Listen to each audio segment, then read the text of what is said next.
now joined online by George Foreman, a two-time world heavyweight champion and an Olympic gold medalist. George Foreman, it's an honour to have you on our show, and can you tell me, as a young boy growing up, how did you first take up the sport of boxing, and who maybe got you into the sport, and could you have pursued a career in any other American sport growing up, or was boxing always the first choice? Boxing, really, I took it as a challenge. I was listening to a radio show. It was Dan Cassius Clay fighting Floyd Patterson, and all the kids looked at me in the job course and said, "George, you a bully, why don't you become a fighter?" And I said, "Okay, I'll show you. I'll be a boxer." This was early on in the 60s, and from that point on, I took up boxing just as a challenge. Little did I know it would take me all the way to an Olympic gold medal. And George, if I can fast forward you on to 1968 Summer Olympics in Mexico, where you won the gold medal defeating Russian Jonas Sepoulis in a stoppage in the second round. And what are your memories of the Olympic Games and the moments in the dressing room before the final, and the feelings or euphoria once you achieved your aim of any real amateur boxer being an Olympic champion? I was a 19-year-old boy, and I'd never had a dream to come true before. I stepped in the Olympic in that ring. I had no idea that I would win that thing. I just hoped that I would be able to carry home my Olympic uniform. But when I received that gold medal, it was no doubt the proudest moment of my life as an athlete. I took out a small American flag and waved it so the whole world would know where I was from and enjoy the victory with me. The Olympic Village, nothing like it. Athletes from all over the world. The only thing we had that differentiated us were our colors, the colors we wore. Yeah.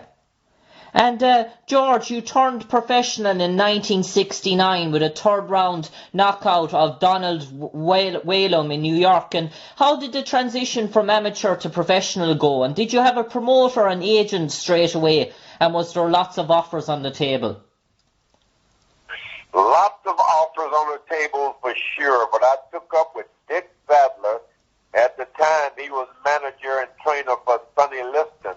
So I instantly became stablemate with an ex-heavyweight champion. I got a lot of experience. The Madison Square Garden fight was a big night in my life. It was on the undercard of a championship fight. Jimmy Ellis and Floyd Patterson, I think. And George, in the space of 2 years, you fought 32 fights, winning them all, 29 victories by knockout, and that was a hectic schedule. Did you get much preparation in between fights, or were you, or what was your training schedule and personal life like in the hectic period? Were you constantly living in the gym and boxing arena? Well, unfortunate for me, I had become an Olympic gold medalist, but I only had a total of 25 boxing matches. My Olympic gold medal match was the 25th. So I didn't have a lot of experience. My manager knew if he wanted me on the trail of the heavyweight title, I would have to get experience. So he matched me, sometimes 2 or 3 times per month to get experience. But I kept getting knockouts, one after the other. And in 1972, you were ranked as #1 challenger for the WBA and WBC heavyweight title, and pitted you against another legend of the boxing world, recently departed Smoking Joe Frazier, in what was dubbed the Sunshine Showdown, which took place in January the 22nd, 1973 in Kingston, Jamaica. What was your preparation and pre-match build-up and hype like for that fight? And do you have any memorable stories of your interactions with Joe Frazier before or after the fight? Well, the most important thing is that no one expected me to beat Joe Frazier. He had beaten and even knocked down Muhammad Ali and knocked out so many big men. And it seemed like with my lack of experience, though I had more boxing matches than he at the time, I wasn't given much of a chance. So I took to wood chopping. I took to road work that would travel up in the hills for years to get my legs and my snap together. Archie Moore, the famous light heavyweight title, came in and gave me pointers on how to finish him. And so that was a frightening but a most amazing night for me to fight Yeah, and what are your memories of the fight itself, from walking out to the ring to the actual fight where you knocked down Joe Frazier 6 times in the first 2 rounds, but Joe just kept getting to his feet? And what were you thinking while this is all going on? And did you expect to have such a unanimous victory? And did Joe Frazier hurt you at all during that fight?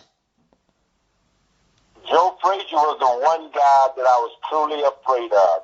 I had seen his career. I'd seen his determination.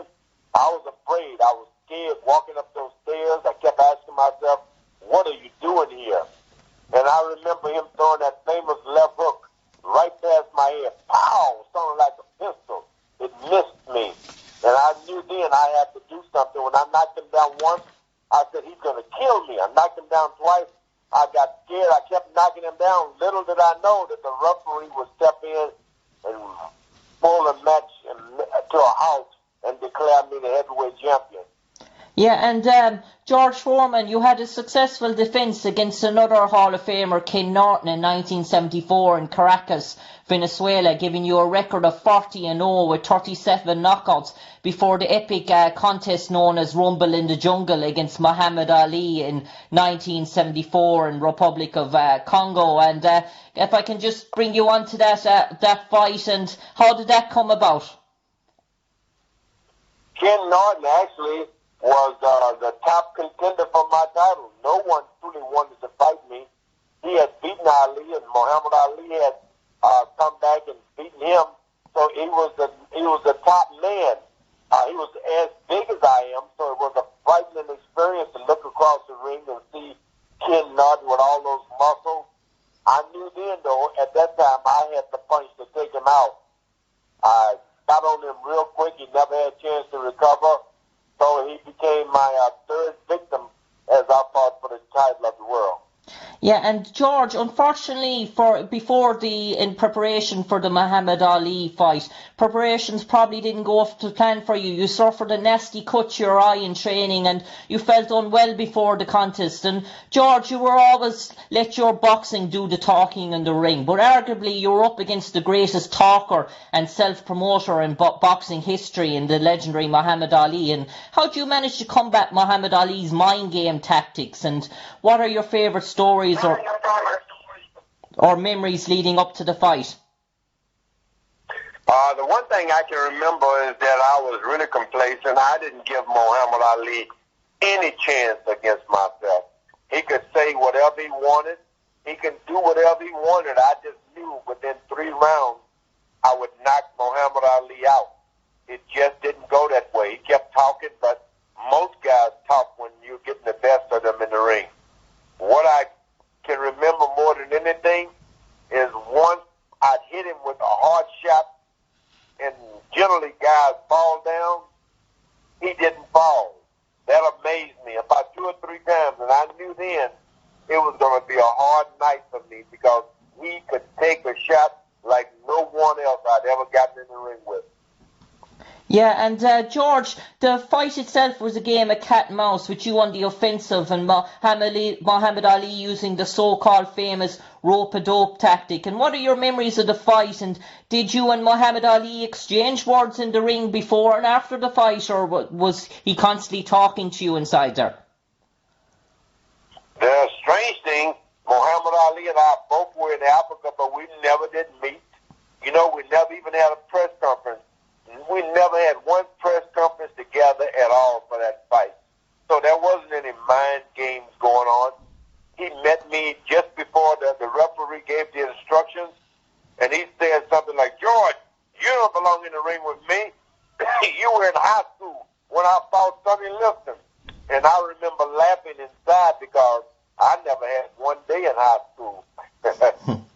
And George Foreman, a legend in your own right, but if I can bring you on to probably the scariest moment in your life, where you became very ill in the dressing room after fighting Jimmy Young in 1977. And George, in your own words, what happened? Were you just feeling unwell during the fight, or? No, I was in great shape. I lost a 12-round decision to Jimmy Young. I was kind of bothered by that because I wanted to go 12 rounds. I wasn't looking for an early knockout as we normally do. But But I went back to the dressing room and had to fight for my life. I felt I was dying. And I remember saying, I tried to make a deal. I didn't want to die. And I said, I'm George Foreman. I got money I can give to charity. And I heard a voice from within me say, I don't want your money. I want you. And I knew this was God tugging at my life. I died that night. And over my head, under my feet, I saw nothing but hopelessness. And I just got mad and said, I don't care if this is death. I still believe there's a God. And when I said that, I was alive in that dressing room. I saw blood on my hand and my forehead. And I started screaming almost 41 years ago, Jesus Christ is coming alive in me. And I've never stopped screaming.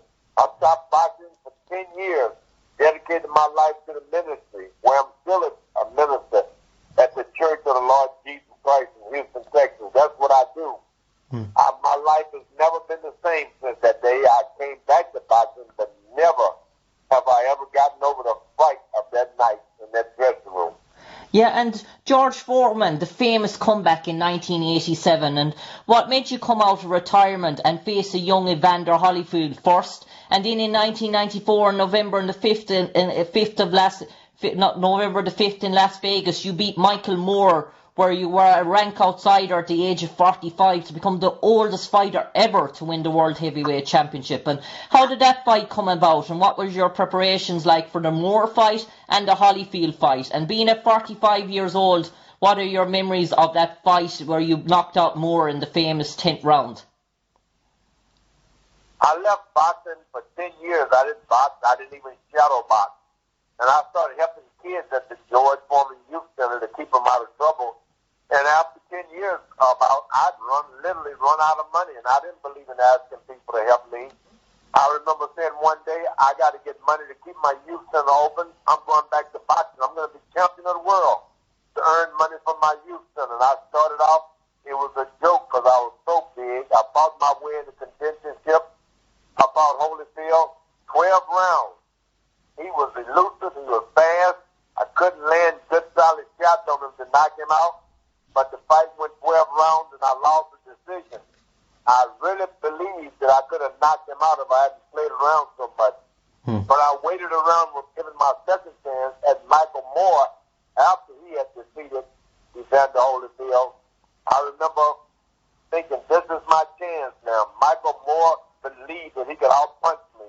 He stood there trying to trade shots. And in the 10th round, I knocked him down and became the oldest man ever to be heavyweight champion of the world. Yeah, and George, I suppose you fought everyone there has to be fought, and many times there was rumours about that time. Was there ever a possibility of you fighting Mike Tyson? Was that ever really on the cards? I mean, you fought everyone else, every established name that there is, Frazier, Ali, Holyfield, Moore. Was there ever a chance that that Tyson fight could have happened?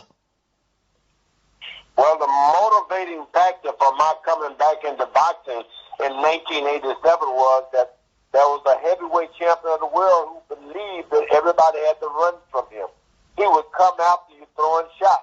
I knew that style was made to order for me, and I tried everything I could to get him into the ring, but it never happened. Mike Tyson and George Foreman, the match never was made. There were chances we got close to it, but it got away again. And you also came close to a fight with Larry Holmes as well, another iconic figure, and that just didn't come about either as well, I suppose, in the end. Yeah, Larry Holmes had lost his title and even got defeated by Mike Tyson. He was still on the scene. I had left boxing, and the promoter presented the idea that the two of us could put on a good show. And we signed for the fight, but the promoters just couldn't put all the X's and I's and cross the T's, couldn't do it together. But we came very close, Larry Holmes and George Foreman, the fight that never happened. And George Foreman, how would you yourself like to be remembered in the sport of the boxing? Would you like to see yourself hand in hand with Ali and Frazier as the three all-time greats, or do you still like to remember yourself in a different light or in a different way? Or how would you like, if someone said to you, how does George Foreman want to be remembered himself in the sport of boxing? The night I defeated Joe Frazier, I could feel the ghost of all of the heavyweight champions. Just right that moment, I felt like John L. Sullivan, Jack Dempsey, Jack Johnson, even Muhammad Ali and Floyd Patterson. I could feel all those names become a part of me. I'm just happy that they were there for me to make me strive to be champion. I just want to be remembered as a good fighter. Right now, I'm a minister, so boxing is a sport. I love boxing. I like to see it around, and I would like to see other guys climb that ladder of success, but my memory is mostly just I had a great time in boxing. Yeah, and George, finally, before we let you go, I know you're a busy man. What would you like to say about all your Irish fans who would have supported you down through the years, who would have stayed up till maybe 2 or 3 o'clock in the night to see your famous fights against Frazier? People would have cycled maybe to pubs for 10 miles in the countryside back in the 70s and 60s, and maybe you get to speak to all your fans in America or maybe all over the world. If there's anything, what would you like to say to your diehard Irish fans who would have supported you through all those years when probably they weren't never able in a position to go to any of your fights? They could only listen on the radio or see it a rerun in TV.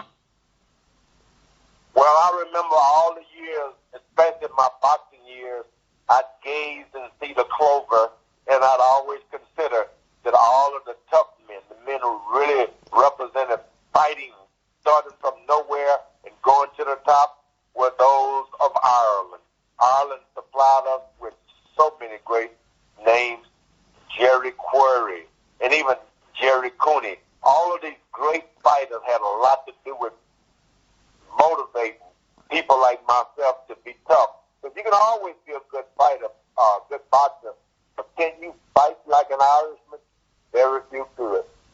George Foreman, for me, Jim Conlan, it's been an absolute honour interviewing you live on air, and we wish you all the best in your future endeavours, George, and no doubt about it, you will go down as one of the greatest of all time. Thank you a million, George. Thank you. Bye-bye. Bye.